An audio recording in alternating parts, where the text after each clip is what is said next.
Saludos oyentes de Radio, gracias por escucharnos en la noche de este martes 29 de noviembre del año 22.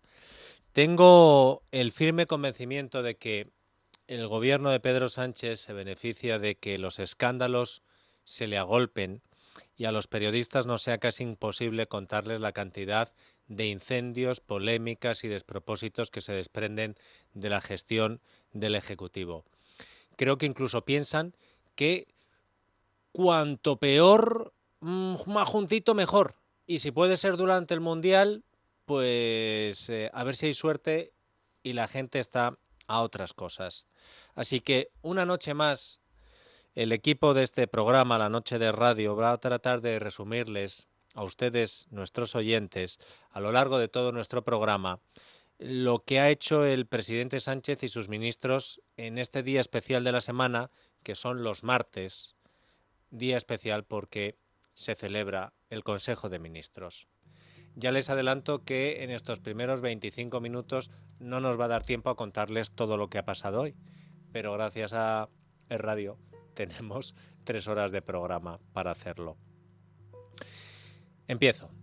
Después de los múltiples enfrentamientos internos entre sanchistas, yolandistas y podemitas de los últimos días, hoy se debían reunir todos juntos en una sala los ministros de los 3 partidos que forman el gobierno de coalición de progreso.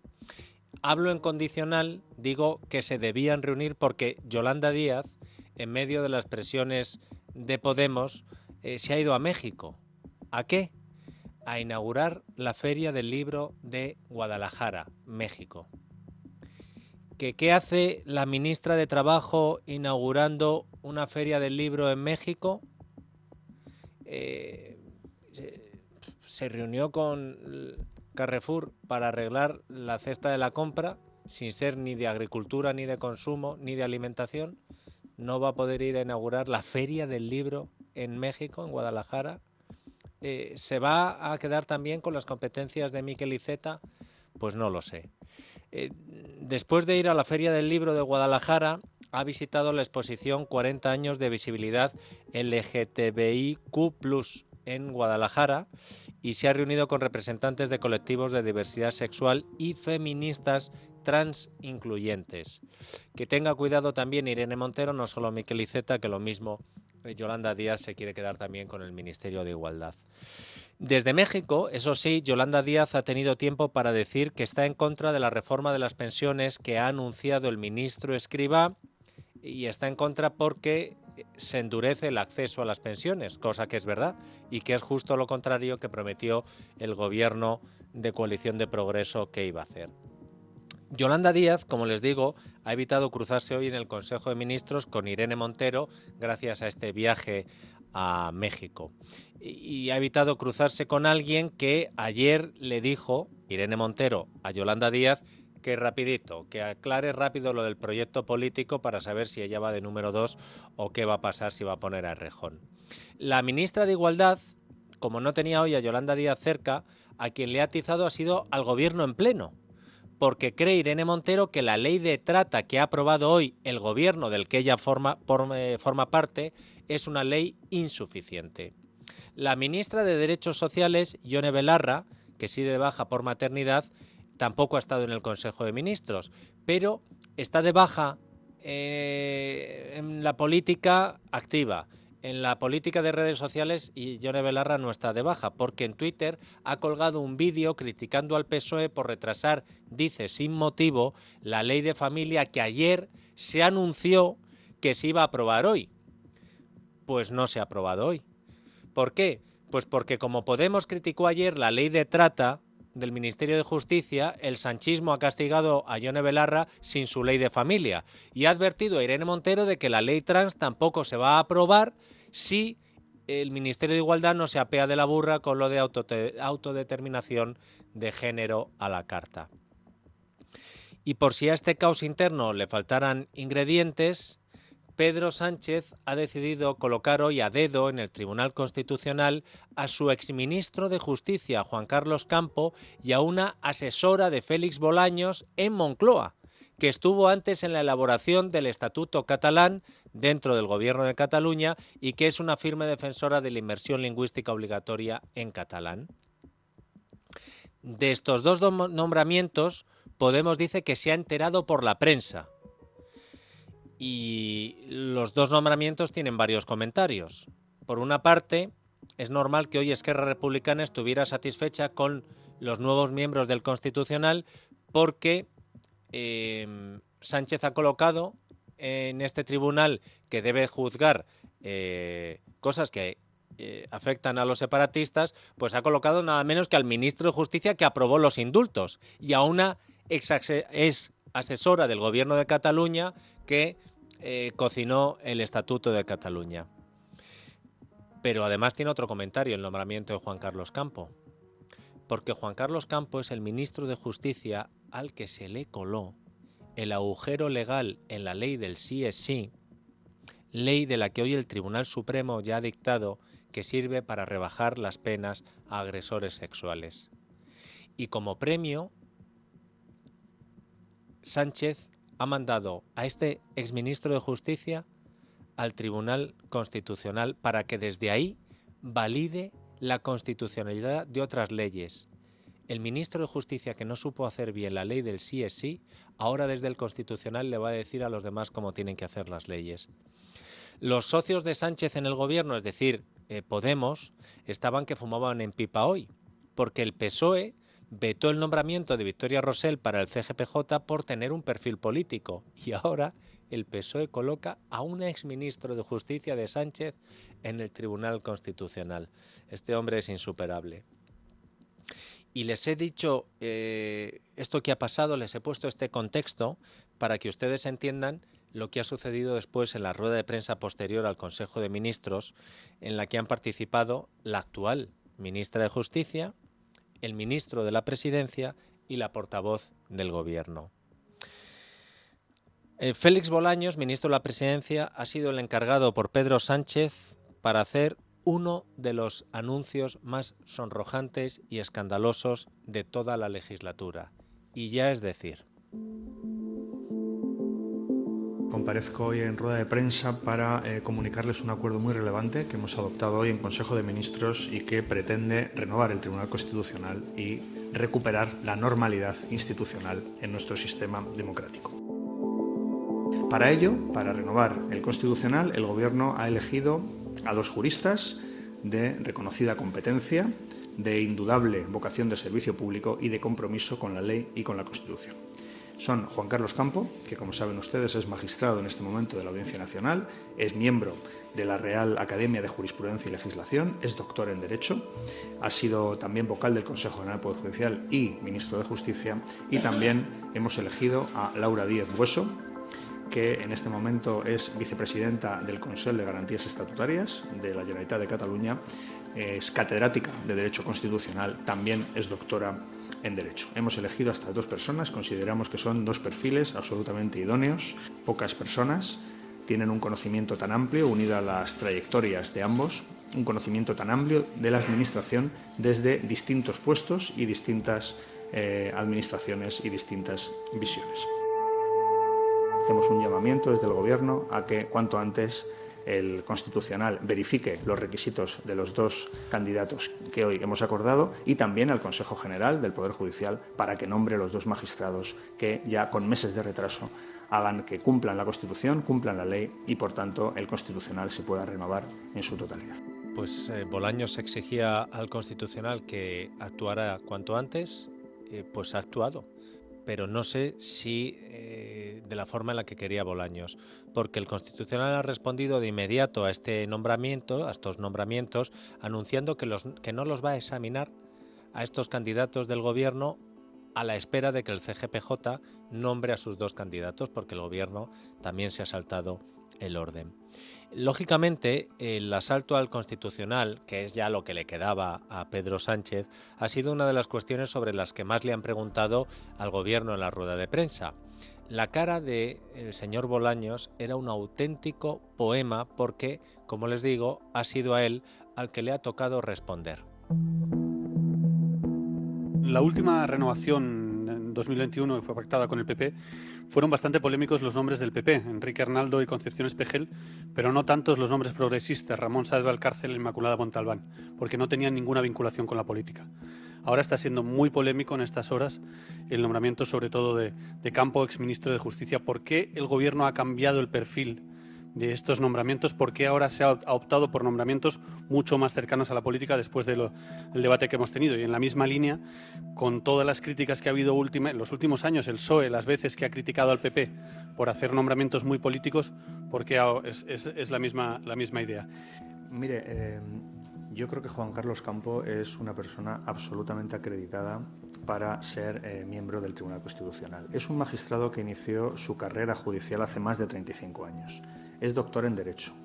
Es miembro de la Real Academia de Jurisprudencia y Legislación. Y creo que es un servidor público. Y creo, sinceramente, que es una persona absolutamente idónea para ser magistrado constitucional. El Gobierno inició este mandato nombrando a la exministra de Justicia fiscal general del Estado y ahora el exministro de Justicia va al Constitucional.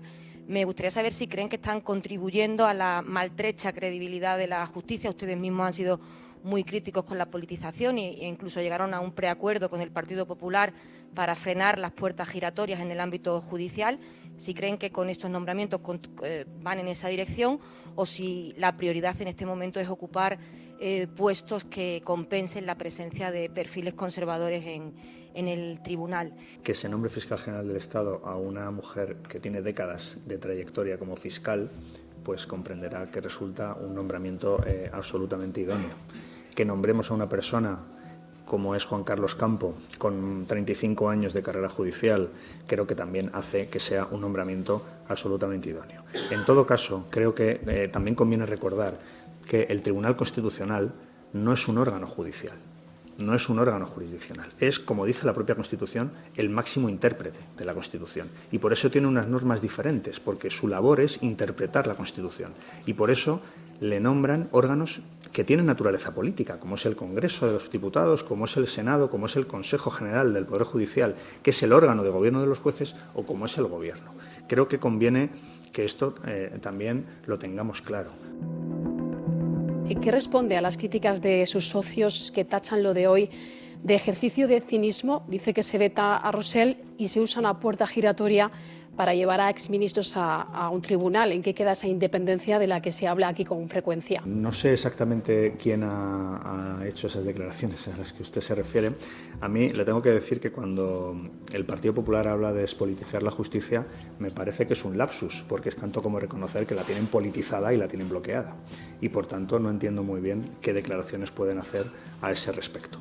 En cuanto al nombramiento en el seno del Gobierno, le digo que ha habido información, que todas las partes del Gobierno de coalición que componemos este Gobierno tenían información precisa sobre los nombramientos que hoy se iban a llevar a cabo en el Consejo de Ministros. Hombre, para el lapsus mental, el de Félix Bolaños. Le preguntan por lo que ha dicho su socio de Gobierno, concretamente Jaume Asens, poniendo a caldo este nombramiento y dice que el PP, ¿cómo el PP?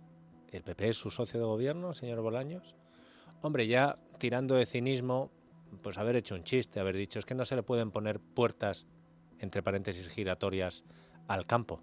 Juan Carlos.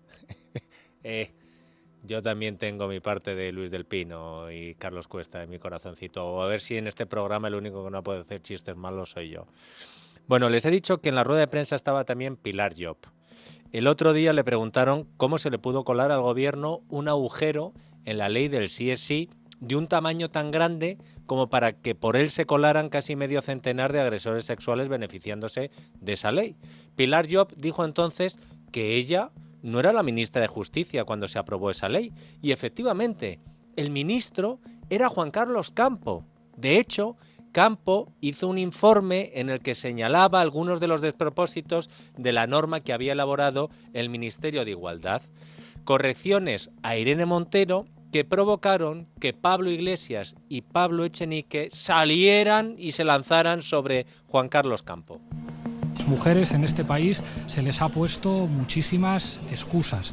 Creo que históricamente las excusas han sido una manera de limitar y tratar de detener el avance del movimiento feminista. en las excusas técnicas creo que hay mucho machista frustrado.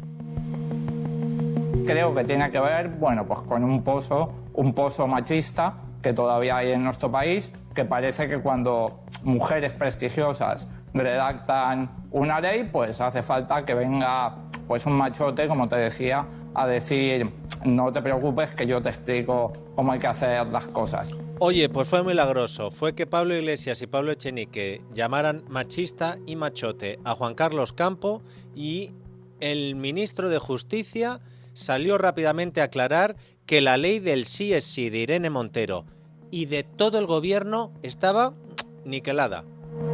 Me siento tremendamente orgulloso de formar parte de un gobierno y haber contribuido a una ley del gobierno que nos pone a la cabeza de Europa en la lucha por la igualdad y en la lucha contra la violencia de género.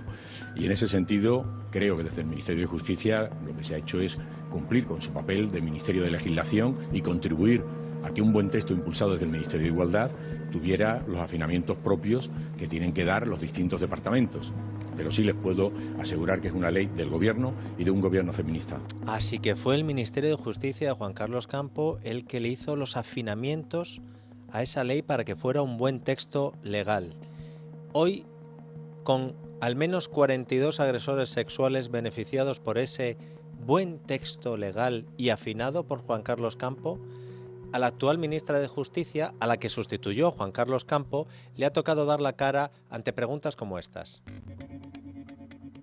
¿Qué valoración hace el Gobierno de la sentencia del caso Arandina, que se ha conocido hoy, en la que se reconoce que las penas habrían sido mayores si no existiera la ley del solo sí es sí, si eso podría abrir la puerta a una reforma de la ley? La verdad es que hemos tenido conocimiento de la sentencia cuando estábamos prácticamente terminando ya cuando hemos salido del Consejo de Ministros, y lógicamente respeto a las resoluciones judiciales, como no, analizaremos muy detenidamente el contenido de esa sentencia.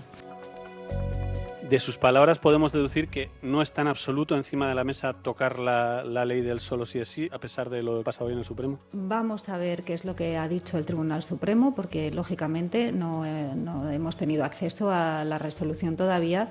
Lo vamos a analizar detenidamente. Me va a perdonar porque voy a insistir, porque después de ese mensaje claro de que la pena podría ser más alta si no fuera por la ley del solo sí es sí, ustedes dicen que van a estudiar esa resolución, esa sentencia, pero ¿cabría la posibilidad de que se modificase la ley? Pues yo también voy a insistir en la respuesta, con su permiso, porque creo que sería imprudente aventurar cualquier tipo de actuación por parte del Gobierno sin haber analizado pormenorizadamente qué es lo que dice nuestro alto tribunal, el Tribunal Supremo. Como ven, al Gobierno se le acaban ya las excusas. Dijo que, y esto lo dijo el presidente, había que esperar a que actuara el Tribunal Supremo. Pues hoy el Tribunal Supremo ha actuado y ha dicho: no, si a los del caso Arandina yo les iba a poner más, pero les he tenido que poner menos porque la ley del sí es sí les beneficia. A ver cuánto tarda el Gobierno ya en analizar lo que está pasando y lo que ha hecho el Supremo, porque ya son, como les decía, al menos 42 los agresores sexuales beneficiados por este Gobierno. Y lo curioso es que a este Gobierno ni siquiera le hace falta que nadie le diga desde fuera las cosas que hacen mal, porque es que ya se lo dicen entre ellos. El Ministerio de Igualdad ha sido hoy el primero en criticar la ley de trata del Gobierno de España que presentaba hoy la propia Pilar Llop. Quería preguntarle, por un lado, a la ministra de Justicia si en el texto que han aprobado están suficientemente garantizados los derechos de las víctimas de trata, por ejemplo, para acceder al permiso de residencia. Dicen en el Ministerio de Igualdad que no es así, que lo creen insuficiente. En el propio artículo 28 del texto ya directamente se desvincula la denuncia y la participación de la víctima de la investigación penal. Y esto es una propuesta que nace en el germen del texto de esta ley, desde la propia Comisión General de Codificación. Es decir, no es algo que hayamos cambiado a última hora, sino que en todo momento se ha desvinculado las ayudas a las víctimas de trata de cualquier tipo de denuncia. ¿Quién nos está mintiendo? ¿El Ministerio de Justicia o el Ministerio de Igualdad? ¿Quién está equivocado? ¿Quién actúa mal? Pero si es que forma parte del mismo gobierno. Y cuando no es la ley de trata, pues son otras 1000 cosas. Porque es que en casi todo lo que hacen, entre ellos ya se ponen a parir. Escuchen, porque a la que le ha tocado lidiar con las críticas en general que se lanzan dentro del gobierno al gobierno ha sido, esta vez era inevitable, a la portavoz Isabel Rodríguez. Se están acumulando choques entre los socios del gobierno en los últimos días a cuenta de varias leyes, la ley trans, de familias, ahora pensiones.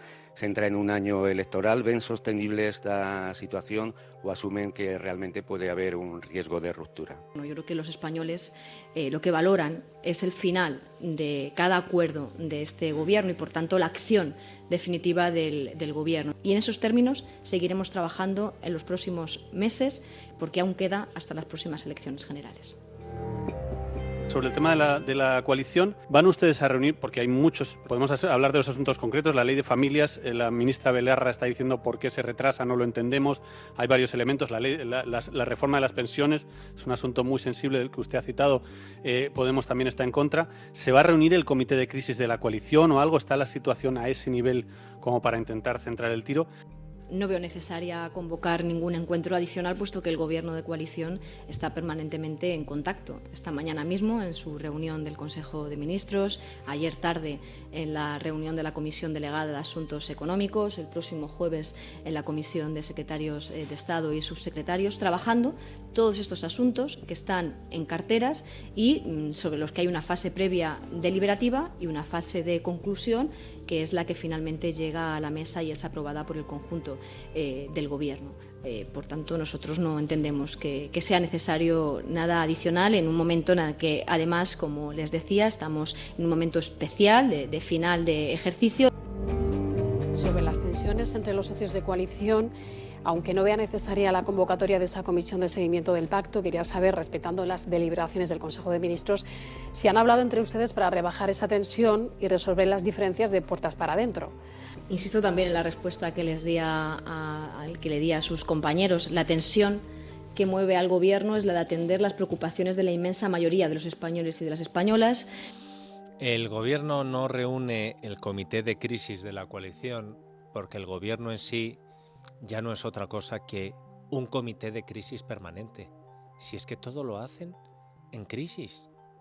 Y hablando de gobierno y crisis, o mejor dicho, de crisis de gobierno, a lo mejor Pedro Sánchez tiene que adelantar la crisis de gobierno, la que tenía preparada para justo antes de la campaña electoral de las municipales y autonómicas, para sacar de allí a la ministra de Turismo y a la ministra de Sanidad para colocarlas de candidatas en las elecciones de mayo. Digo que a lo mejor lo tiene que adelantar porque a esta hora ya no solo la prensa facha, es sobre todo la prensa de izquierdas española y europea la que ha puesto a Grande Marlaska en una situación que si no dimite hoy es porque va a esperar a dimitir mañana. Que esta es otra de las cosas que, como nos despistemos, Isaac, no nos da tiempo a contársela a nuestros oyentes. Y a lo mejor por todo esto que les acabo de contar yo, de este gobierno en crisis, sin crisis de gobierno, es por lo que los dos líderes de la coalición, es decir, el presidente Sánchez y la vicepresidenta Díaz, han decidido que en estos momentos, oye, lo mejor que pueden hacer es irse de viaje. Yolanda Díaz, después de largarse hoy a México, a la Feria del Libro de Guadalajara, visitará luego Argentina. No inmediatamente, creo que vuelve a España y luego se va a Argentina. Y luego va a ir a Uruguay. Y ya se ha apuntado para acudir en enero a Brasil a la investidura de Lula da Silva. Mejor fuera que dentro. Oye, entre viajar por España con el proyecto Sumar y ahora iniciar una gira por Iberoamérica, como ministra, ¿cuándo trabaja la señora Díaz? Pero es que Sánchez, según cuenta hoy OK Diario, está preparando una vuelta al mundo como nuevo presidente de la Internacional Socialista.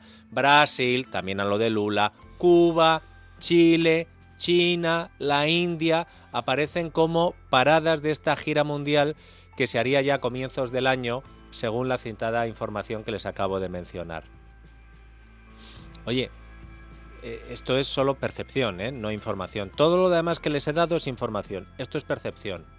Cualquiera diría que tanto el presidente como su vice tienen prisa por exprimir el Falcon, como si supieran que a esta coalición de progreso en crisis le quedan pocos meses, semanas. Lo que sí parece es que le quedan pocos kilómetros al Falcon del gobierno.